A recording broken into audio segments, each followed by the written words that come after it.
Hello, everyone. I'm Yazan Ibrahim, or as some of you might know me, Yazan Abu Ghosh. Today, we're going to dive into a fascinating and essential topic Fraud Examiners Section 2 2.2. The law related to fraud. Today's deep dive into the world of the law related to fraud. Whether you're an aspiring fraud investigator, a business owner, or simply curious about how organizations manage their finances, or if you are auditor, this journey will shed light on the often complex systems that drive decision making. Fraud. It's a word that carries with it an image of deceit, manipulation, and injustice. A word that instantly paints a scenario of something unethical happening behind closed doors. But what exactly is fraud, and how does it manifest in our everyday lives, businesses, or even within the great halls of justice? Let's dive into the multifaceted world of fraud-related laws, uncover its nuances, and dissect its forms one by one. At its core, fraud represents intentional deceit, actions undertaken with the purpose of misleading someone, depriving them of their money, property, or rights. Think of a fraudulent act as the sleight of hand in a dishonest magician's performance, where the victim truly believes what they're seeing, even as something valuable is being swiped away. As Black's Law Dictionary aptly defines it, fraud involves knowingly misrepresenting the truth or concealing a material fact in such a way that the victim is driven to act to their own detriment. So, how does this play out in real world scenarios? Fraud doesn't wear a single mask, it's a shapeshifter, taking on many forms depending on the situation. Fraudulent misrepresentation, negligent misrepresentation, concealment, bribery, illegal gratuities, and economic extortion. These are just a few of the key offenders in this crowded arena of fraud. Let's first explore the concept of fraudulent misrepresentation. Imagine a carefully constructed house of lies, where someone outrightly makes a false statement about something, knowing it isn't true, hoping to either sway decisions or gain advantages.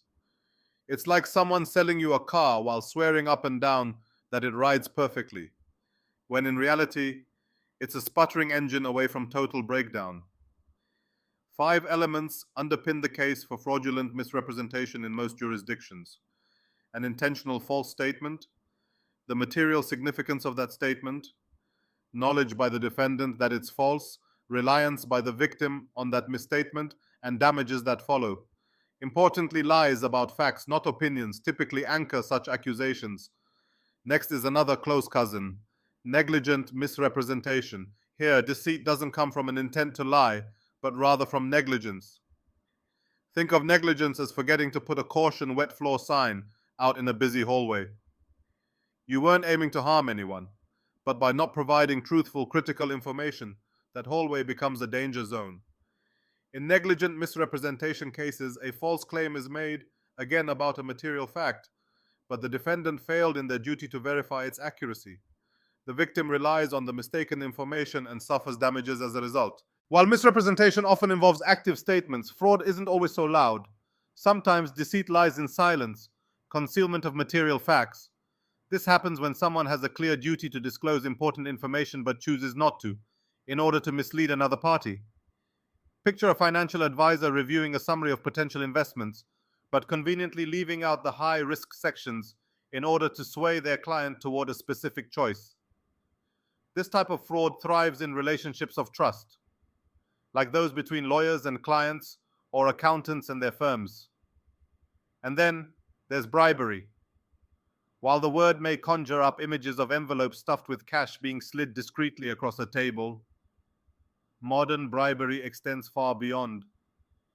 It can apply to public officials and private citizens alike.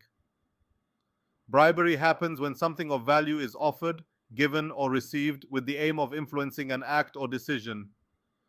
Public bribery aims to corrupt official decisions, while commercial bribery focuses on securing business advantage, often surreptitiously, so the underlying employer remains unaware. On the topic of exchanging things of value, what about illegal gratuities? These are slightly subtler than bribes. Instead of directly influencing decisions, they represent value exchanged in relation to a decision that's already been made, without necessarily carrying corrupt intent. Think of it as thanking someone for their favoritism with a valuable gift. It may lack overt malicious intent, but it's still legally questionable. Now let's take a darker turn: extortion. This is fraud's muscle-bound sibling, a weaponized form of coercion where money, property, or services are taken through threats or force. Imagine a scenario where a business is strong-armed to hand over money after a competitor threatens to smear their reputation. The hallmark of economic extortion lies in the undeniable fear it instills. It's not a polite request, it's coercion. Conflicts of interest represent yet another insidious layer in the fraud universe. They occur when an individual, particularly someone in a position of trust, has a personal economic interest that clashes with their professional duties. Perhaps an employee accepts a vendor's lavish gifts under the table while subtly ensuring said vendor is chosen over others. While conflicts of interest don't seem as obviously malicious as theft, their potential to erode trust and loyalty within relationships is huge. The law holds that such conflicts must be disclosed and approved by the affected party. Hidden dealings often lead to civil claims and penalties. Of course, no discussion on fraud would be complete without delving into theft and its close allies like embezzlement, larceny, and forgery. These terms are often used interchangeably but have specific definitions when scrutinized under law. Forgery, for instance, involves the intentional creation or alteration of a document to defraud someone. It could be as blatant as forging a signature on a lease agreement or subtly altering terms in a legal contract. Theft, in its simplest form, revolves around taking someone else's property.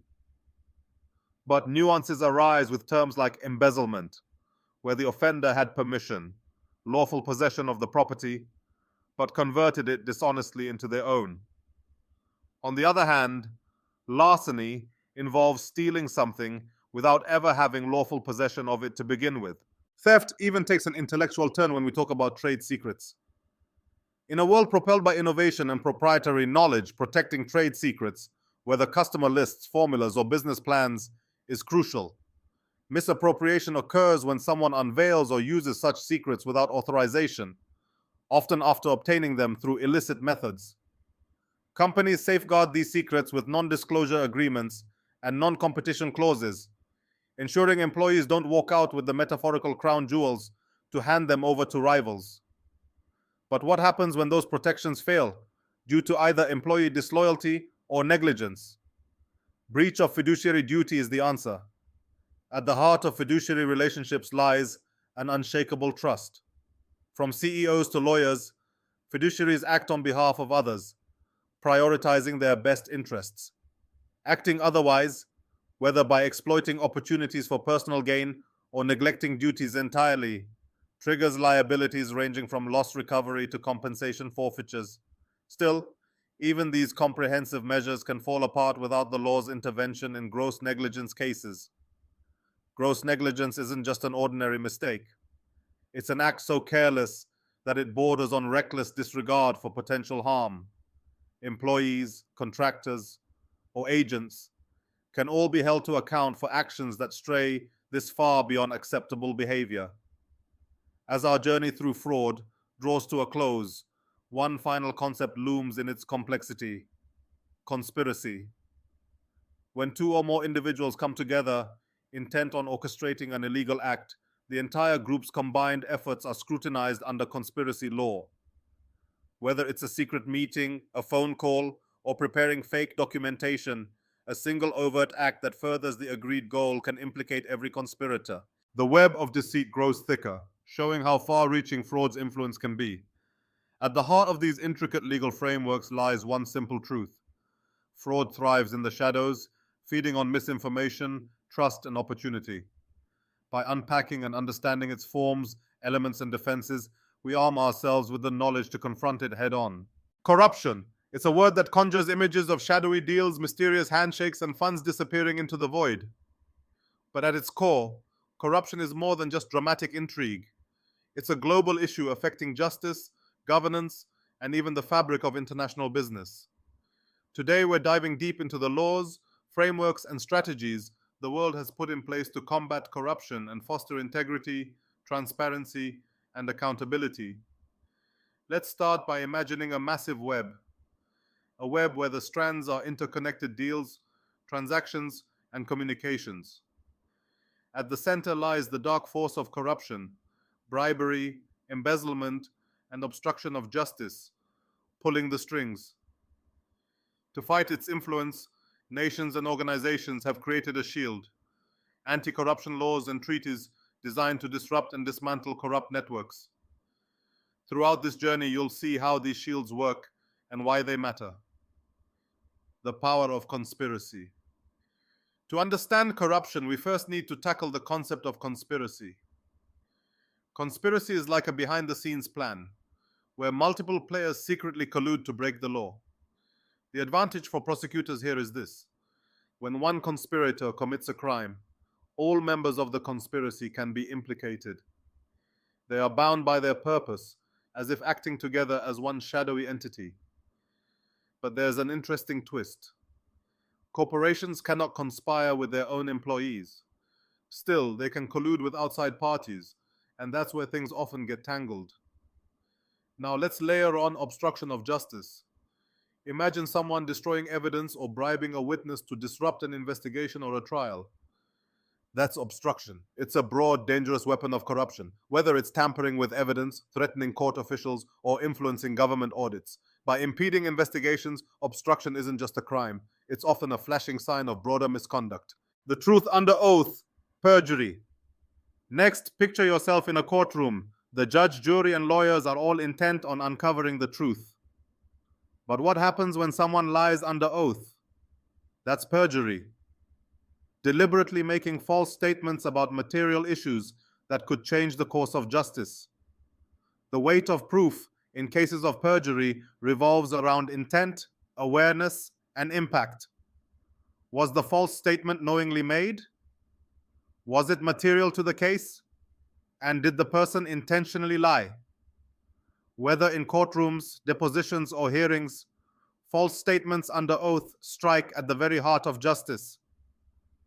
Challenging false claims and statements.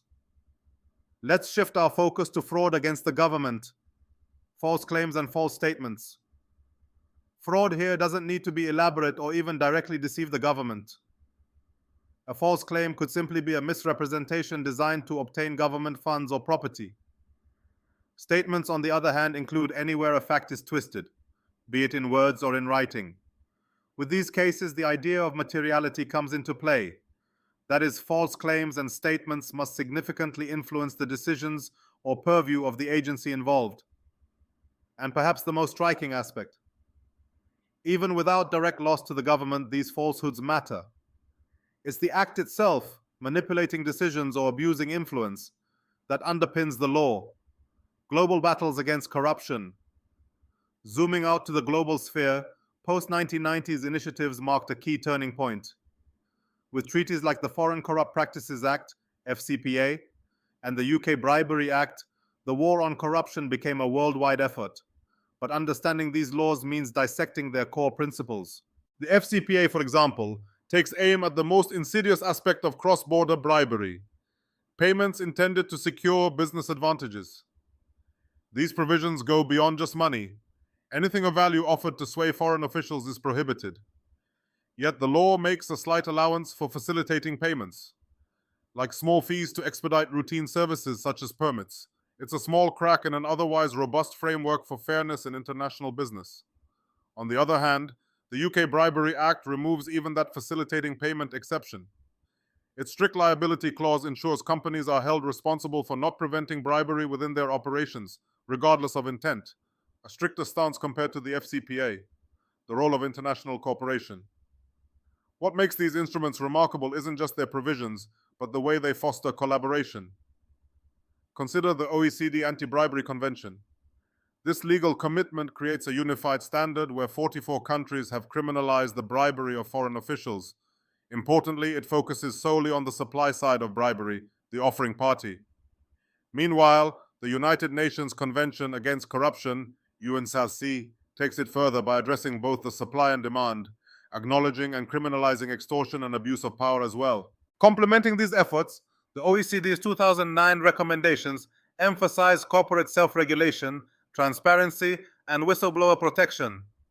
While its good practice guidance of 2010 outlines compliance measures ranging from employee training to monitoring third-party relations. Together, these provisions create strong frameworks for ethical practices in international business dealings, money laundering, and the financial system. But bribery and corruption are only part of the story. Another vital consideration is money laundering. The process of making illegally gained money appear legitimate. The Financial Action Task Force, FATF, has been at the forefront of deterring money laundering globally, while initiatives like the Basel Committee's Principles for Banking Supervision ensure transparency and accountability in the financial industry. Takeaways for businesses. As we near the end of this journey, let's revisit the hallmarks of anti-corruption compliance programs under the FCPA and UK Bribery Act. Corporate liability, clear codes of conduct, risk assessments, third-party due diligence, and robust whistleblower protections are essential. While the FCPA provides some leeway, the UK Bribery Act's zero-tolerance stance sets an even higher bar for ethics, transparency, and corporate responsibility. Violations of these frameworks carry significant risks: criminal penalties, loss of export licenses, and reputation damage that could cost more than any fine.